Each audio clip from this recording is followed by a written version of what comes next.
Covid response team CRT के सभी कार्यकर्ता गण एवं आभासी माध्यम से इस व्याख्यान श्रृंखला के कार्यक्रम में उपस्थित सर्व श्रोतागणों को मेरा सादर सस्नेह नमस्कार।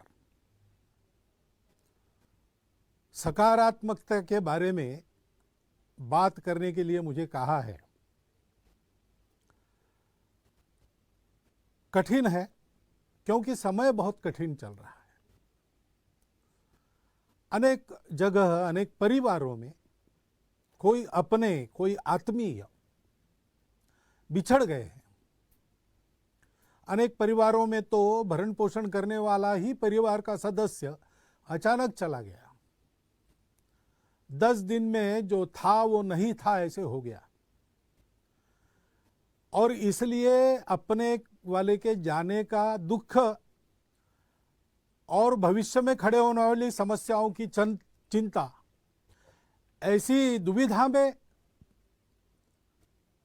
तो परामर्श देना, सलाह देना, इसके बजाय पहले तो सांत्वना देना। लेकिन ये सांत्वना के परे दुख है। इसमें तो अपने को अपने आप को ही संभालना पड़ता है। हम अपनी सहसंवेदना बता सकते, बता रहे हैं, और यहां पर्दे पर केवल कोरी संभावना नहीं बता रहे। संघ के स्वयंसेवक सर्वदूर इस परिस्थिति में समाज की जो भी आवश्यकता है उसकी पूर्ति करने के लिए अपने अपने क्षमता के अनुसार सक्रिय है। परंतु ये कठिन समय है। अपने लोग चले गए, उनको ऐसे असमय चले जाना नहीं था, परंतु अब गए, अब तो कुछ नहीं कर सकते। अब जो परिस्थिति है उसमें हम हैं, और जो चले गए वो तो एक तरह से मुक्त हो गए। उनको इस परिस्थिति का सामना अब नहीं करना है, हमको करना है। पीछे हम लोग हैं, हमको अपने आप को और अपने सबको सुरक्षित रखना है। और इसलिए हमको नेगेशनिज्म नहीं चाहिए। कुछ नहीं हुआ, सब कुछ ठीक है, ऐसा हम नहीं कह रहे। परिस्थिति कठिन है, दुखमय है, मनुष्य को व्याकुल करने वाली है, निराश करने वाली है। लेकिन ये परिस्थिति है, इसका स्वीकार करते हुए हम अपने मन को निगेटिव नहीं होने देंगे। हमको अपने मन को पॉजिटिव रखना है। शरीर को कोरोना निगेटिव रखना है और मन को पॉजिटिव रखना है। उस दृष्टि से इस श्रृंखला में मेरे पूर्व वक्ताओं ने बहुत सटीक, संपूर्ण ऐसी परामर्श की बात रखी है, स्पष्ट रखी है, सरल भाषा में रखी है, अनुभूति के आधार पर रखी है। मन की दृढ़ता की बात उन्होंने की है। कोरोना प्रतिकार के अपने प्रयासों की गति बढ़ाने की, उन प्रयासों को वैज्ञानिकता के आधार पर स्थापित करने की, सामूहिकता से काम करने की, एकता की, उसी प्रकार सत्य को पहचानते हुए, स्वीकारते हुए उसके आधार पर काम करने की बात कही है। अपने आप को ठीक रखना और समाज की सेवा करना, चिंता करना, इसका आग्रह उन्होंने किया है। वही बातें मुझे भी बतानी है, मैं अपनी भाषा में बताऊंगा, क्योंकि वो अनुभूत बातें हैं। मुख्य बात मन की है। पहली, मन अगर हमारा थक गया, हार गया, तो हम तो जैसे किसी सांप के सामने चूहा एकदम निष्क्रिय होकर, कुछ भी न करते हुए लूला होकर बैठ जाता है, कुछ करता ही नहीं अपने बचाव के लिए। ऐसी समस्या के सामने हमारी स्थिति हो जाएगी। ऐसी हमको होनी नहीं देनी है और ऐसी हमारी स्थिति नहीं है। हम कर रहे हैं, सारे चित्र को देखते हैं तो जितना दुख है उतनी ही आशा है। ऐसे परिस्थिति में समाज की कुछ विकृतियां बाहर आती है, बात सही है, लेकिन जितनी विकृति बाहर आ रही उससे अधिक सत्कृति बाहर आ रही। बहुत से लोग सब प्रकार के, सब आर्थिक स्तरों से समाज पर यह संकट है, सब पर संकट है। इसका भान रखकर स्वयं की भी चिंता कर रहे हैं और उनसे जितनी बनती है उतनी समाज की भी चिंता करती है। ऐसे उदाहरण बहुत हो रहे हैं कि अपनी चिंता किए बिना दूसरों की चिंता, दाई नीड इज ग्रेटर, इस प्रकार की वृत्ति का दर्शन समाज कर रहा है। इसको हमने ध्यान में रखना चाहिए। निराशा की परिस्थिति नहीं है, लड़ने की परिस्थिति है, कठिन परिस्थिति है, लेकिन परिस्थिति तो अपने मन के प्रतिभाव पर निर्भर करती है। क्या ये निराशा, ये रोज 10-5 लोगों के, अपरिचित लोगों के जाने के समाचार का सुनना, मीडिया के माध्यम से परिस्थिति बड़ी विकराल है उसका घोष निरंतर सुनना, ये हमारे मन को उदास बनाएगा, कटु बनाएगा? ऐसा नहीं होता। ऐसा होने से विनाश ही होता है। ऐसा अभी तक हुआ नहीं है मानवता के इतिहास में, इसलिए ऐसी सब प्रकार की बाधाओं को लांघकर मानवता आगे बढ़ी है, अब भी बढ़ेगी। संघ के संस्थापक डॉक्टर हेडगेवार, उनकी किशोरावस्था में उनके माता पिता दोनों, ऐसी ही महामारी चल रही थी नागपुर में प्लेग की, उसमें स्वयं की चिंता किए बिना समाज के लिए काम करते थे। उस समय तो दवाइयां भी नहीं थी। अगर समाज की चिंता करेंगे तो निश्चित रूप से हम पर भी गाज गिरेगी, यह मानकर चलना पड़ता था। ऐसे समय में प्लेग के रोगियों की सेवा करते करते एक ही दिन में दोनों चले गए। डॉक्टर हेडगेवार किशोर आयु के थे, उस समय डॉक्टर नहीं बने थे, केशव कहे जाते थे। उस संवेदनक्षम आयु में उनके मन पर परिणाम क्या हुआ? क्या उनका जीवन आगे कटुता से भर गया, क्रोध से भर गया, निराश हो गए? ऐसा नहीं हुआ। इस वियोग के दुख के विष को पचाकर उन्होंने उसमें से संपूर्ण समाज के प्रति निरपेक्ष आत्मीयता का स्वभाव बनाया। जिनका जिनका उनके साथ संबंध आया है, विचारधारा से उनके हो न हो, लेकिन वो एक बात बता कहते हैं कि डॉक्टर हेडगेवार यानी स्नेह प्रेम, ऐसा उनका स्वभाव बना। जब विपत्ति आती है तो हमारी प्रवृत्ति क्या होती है? हम जानते हैं, हम भारत के लोग हैं, हम जानते हैं कि ये जीवन जरा मरण का चक्र चलते रहता है। मनुष्य एक न एक दिन जैसे पुराने कपड़े, मैले कपड़े छोड़कर नए कपड़े बदलता है, वैसे पुराना शरीर निरुपयोगी हो गया, उसको छोड़ देता है, दूसरे जन्म में आगे बढ़ने के लिए नया शरीर धारण करके आता है। ये जानने वाले हम लोग हैं। हमको ये बातें डरा नहीं सकती, निष्क्रिय निराश नहीं बना सकती। ब्रिटेन के पंतप्रधान बने चर्चिल, उसके बाद उनके कार्यालय में उनके टेबल पर एक वाक्य लिखा रहता था। वो वाक्य क्या था? Please understand that there is no pessimism in this office. We are not interested in the possibilities of defeat. They do not exist. हम हार की चर्चा में बिल्कुल रस नहीं रखते, क्योंकि हमारी हार नहीं होने वाली है। हमको जीतना है। संपूर्ण राष्ट्र को अपने उत्साह से, अपने वक्तृत्व से, अपने करने से चर्चिल ने इस मनस्थिति पर खड़ा किया कि चाहे जो हो, हम हारेंगे नहीं, हम शरण नहीं जाएंगे, हम जीतेंगे। और वो जीते, विपरीत परिस्थिति में जीते। उस समय का डाटा अगर फीड करते कंप्यूटर में, तो कंप्यूटर कहता कि इंग्लैंड बेचिराग हो जाएगा। लेकिन लगातार महीना भर दिन रात बम के रेड़ों को झेलकर ब्रिटेन की जनता ने अपने देश को केवल टिकाया नहीं, तो उस शत्रु को पूर्ण परास्त किया। ये क्यों हुआ? क्योंकि ये प्रवृत्ति ही ऐसी थी। सामने जो संकट है, जो दुख है, जो अंधकार है, उसको देखकर वो निराश नहीं हुए, उन्होंने उसको एक चुनौती मान लिया। हमको भी ऐसा संकल्प करके इस चुनौती से लड़ना है। और संपूर्ण विजय इस पर पाएंगे, तब तक सतत प्रयास करते रहना है। संकल्प की दृढ़ता का जैसे महत्व है, वैसे प्रयास के सातत्य का महत्व है। पहली लहर आने के बाद हम सब लोग जरा गफलत में आ गए।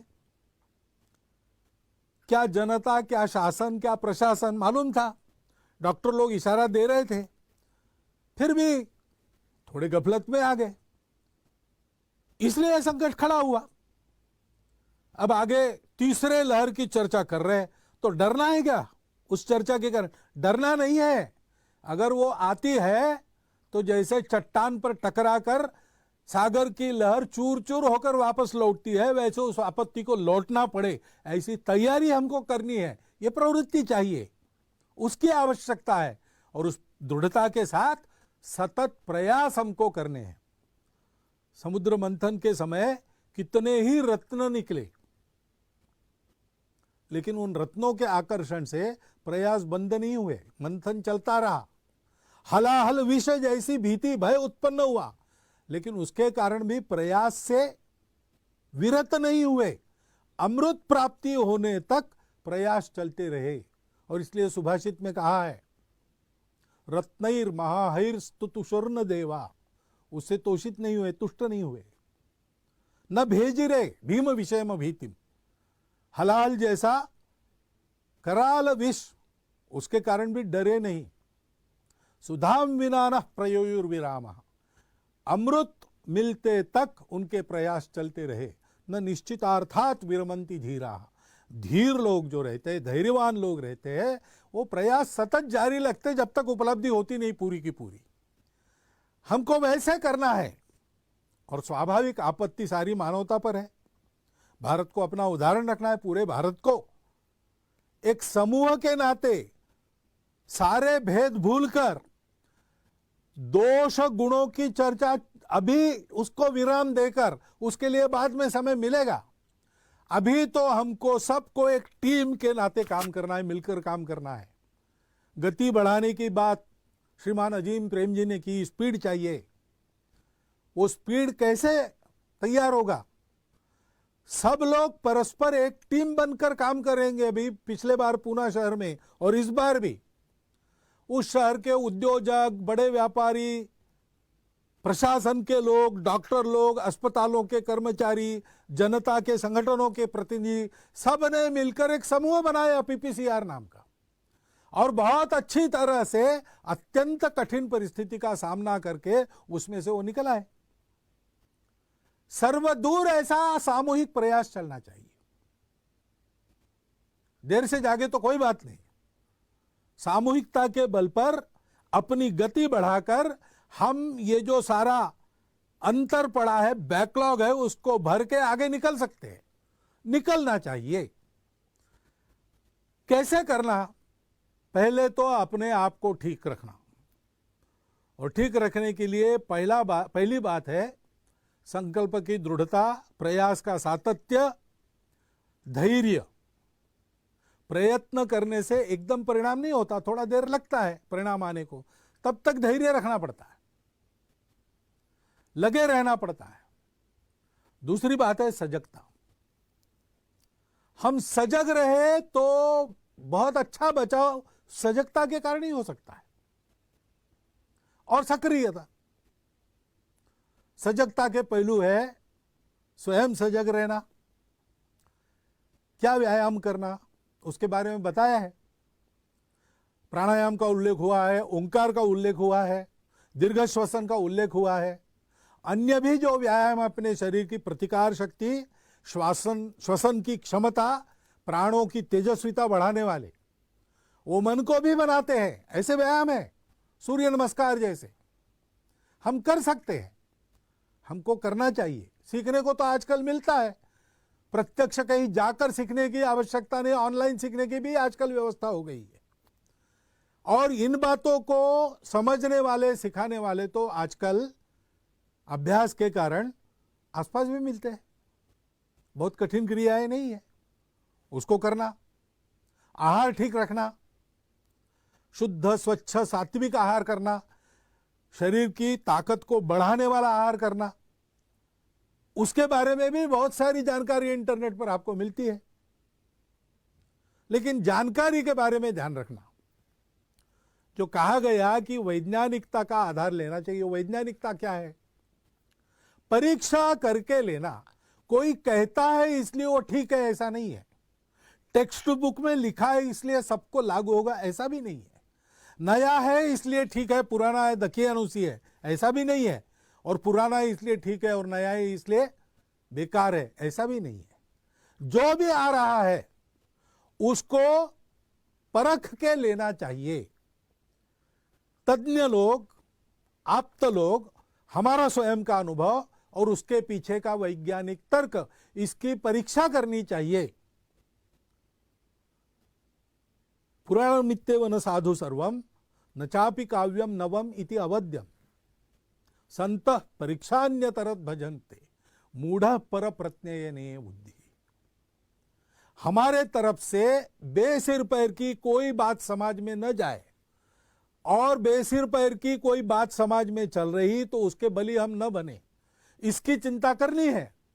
आयुर्वेद अपना एक सिद्ध शास्त्र है, उसके अनेक नुस्खे हैं, अनुभूत है, परंपरा में चल रहे हैं। आयुर्वेद का तर्क उसके पीछे है, उसका उपयोग करने में कोई दिक्कत नहीं। लेकिन आयुर्वेद के नाम पर कई बातें ऐसी चलती रहती है। कोई बताने वाला व्यक्ति, उसको उसका लाभ होता होगा तो हो, लेकिन सबके लिए बताने लायक वो बातें तब तक नहीं है जब तक वो इस वैज्ञानिकता के तर्क के आधार पर, लंबे अनुभव के इतिहास के आधार पर और शास्त्रों के आधार पर सही नहीं उतरती। और इसलिए सावधानी रखकर ऐसे उपचार और आहार का सेवन करना, विहार का भी ध्यान रखना। युक्ताहार विहारस्य युक्त कर्मसु चेष्टसु। शरीर को, मन को अशक्त बनाने वाले कर्मों को छोड़ दीजिए। खाली रहना बंद कीजिए, खाली मत रहिए, कुछ ना कुछ नया सीखिए। अपने परिवार के साथ गपशप कीजिए, अपने बच्चों को अधिक अच्छा समझिए, अपने बच्चे हमको अधिक अच्छा समझे, ऐसा संवाद कायम करें। कई बातें हैं, कुटुंब को भी प्रशिक्षित किया जा सकता है, ऐसा समय हमारे पास मिला है, उसका उपयोग कीजिए, खाली नहीं रहना। और युक्त आहार विहार में मुखाच्छादन पहनना, मास्क का उपयोग करना, इसकी दक्षता ये अनिवार्य है। पर्याप्त अंतर पर रहकर एक दूसरे से संबंध रखना आवश्यक है, अनिवार्य है। वैसे ही स्वच्छता का पालन करना, सैनिटाइजेशन करते रहना, सारी बातें मालूम है हमको। अनदेखी होती है, असावधानी होती है, और जब सावधानी हटती है तब दुर्घटना घटती है। इसलिए सजगता रखना। थोड़ी सी आशंका हो गई कि कुछ गड़बड़ है तो उपचार के लिए संकोच मत करना। कुछ लोग कोरोना का पॉजिटिव होना बड़ी बदनामी मानकर छुपा के रखते हैं, जल्दी उपचार नहीं लेते। अस्पताल में जो वातावरण रहता है उसके डर के मारे एडमिट होने में आनाकानी भी करते हैं। और दूसरा सिरा यानी भय के कारण अनावश्यक उपचार करते हैं, अनावश्यक एडमिट होते। तब यह होता है कि जिसको वास्तविक जरूरत है उसकी जगह बुक हो जाती है, उसको नहीं मिलती। और इसलिए तुरंत वैद्यकीय सलाह लेकर वो जैसा कहते हैं वैसा करना, निसंकोच करना। समय पर इसके उपचार होते हैं तो बहुत कम उपचारों में, बहुत कम दवाइयों में प्राथमिक सावधानियां बरतने से भी इस बीमारी से आदमी बाहर आ सकता है। इसलिए उसकी चिंता करनी चाहिए। और ये हम कर रहे हैं, जो जो हमारे संपर्क में आते हैं उन सबको बताना चाहिए, उनसे करवा लेना चाहिए। जन प्रबोधन और जन प्रशिक्षण का बड़ा महत्व है। हम अपने स्तर पर, अपने संपर्क के दायरे में जो जो आते हैं उनसे ये संवाद कर सकते हैं। और जन प्रबोधन, जन जागरण के प्रयास जो लोग कर रहे हैं उनके कार्य में भी सहभागी हो सकते हैं। और प्रत्यक्ष सेवा करनी है। जिनके स्वास्थ्य पर कोरोना का आघात हुआ है उनकी सेवा करनी है। उनके लिए बेड चाहिए, व्यवस्था करनी है, ऑक्सीजन चाहिए, उपयोगी व्यवस्थाएं खड़ी करने में और सेवा करनी है। कई प्रकार की सेवाएं स्वास्थ्य को लेकर इसमें करनी है। पहली लहर में हमने कुछ की थी, अब कुछ अधिक प्रकार करने की आवश्यकता है। करने में बहुत लोग लगे हैं, हम उसमें सहभागी हो जाए। बच्चों की शिक्षा पिछड़ने का ये शायद दूसरा वर्ष होगा, तो अनौपचारिक शिक्षा के माध्यम से वर्ष में फिर उनकी परीक्षा होगी कि नहीं होगी, प्रमोट होंगे कि नहीं, इसकी चिंताएं छोड़कर कम से कम वो ज्ञान जो वो 2 साल में प्राप्त करने वाले थे उसमें वो पिछड़ न जाए, इतनी चिंता समाज के नाते हम अपनी तरफ से कर ले। बाकी व्यवस्थाएं क्या होगी देखा जाएगा। ऐसे ही बहुत से लोग फिर से रोजगार बंद हो गया, जिनका हाथ पर पेट है, रोज का रोज कमाते, उनकी परिस्थिति बड़ी कठिन है, उनकी सुधि लेनी चाहिए। कम से कम वो भूखे ना रहे, उनके घर के लोग भूखे ना रहे, इतनी तो चिंता करनी चाहिए। हम अपने दायरे में जो लोग हैं उनको देख सकते हैं, उनकी क्या स्थिति है समझ सकते हैं, उनकी सेवा कर सकते हैं, और ऐसी सेवा देने वाले सब संगठन काम कर रहे हैं, उनके साथ हम भी लग सकते हैं। कल इसके कारण रोजगार की, कमाई की, आर्थिक क्षेत्र में हमारे पिछड़ने की, हमारे अर्थव्यवस्था की गति कम होने की समस्या खड़ी हो जाएगी। अनेक प्रकार से उसका सामना अभी से करना प्रारंभ करना पड़ेगा। स्किल ट्रेनिंग से लेकर सारी बातें, उसमें हम जितना कर सकते समाज के नाते और व्यक्ति के नाते हमको करना चाहिए। ऐसा रोजगार करने वाले लोगों को ढूंढकर उनसे खरीदना चाहिए। अभी गर्मी के दिन चल रहे, ठंडे पानी की मशीन घर में मत लगाओ।